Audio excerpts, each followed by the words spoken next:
Okay, so this is my first video.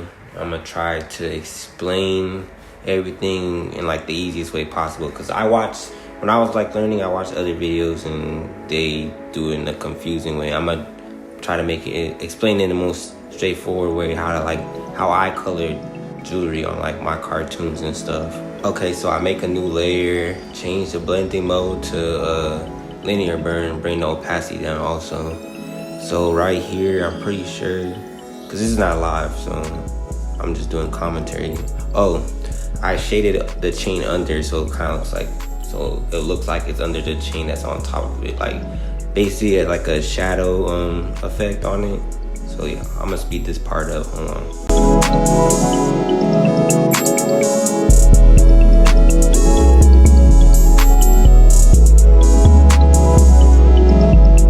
So now I make another layer, set that also to linear burn, bring opacity down. And this is another shadow effect, but I do with the gradient map. So I take the gradient tool, use a darker color, and then like I highlighted that, so I only do it on that piece of jewelry. And I see how it has that little shadow effect. It's just like something I do to make it a little more like, I don't know if I want to say realistic, but it just makes it look more better, I feel.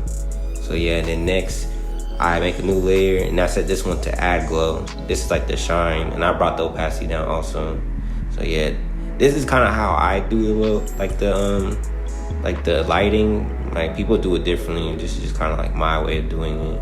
So see how I did it on the teeth right there. Also, I'm gonna fast forward this part too, because it's gonna probably take a bit.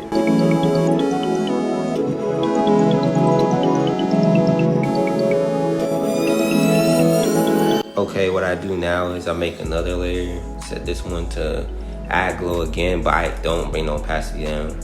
Then I take this brush, it's already in the program. If you got Clip Studio, it's already there. It's like a sparkle brush. So I take that, and this gives it more like a shiny effect, like a diamond effect basically.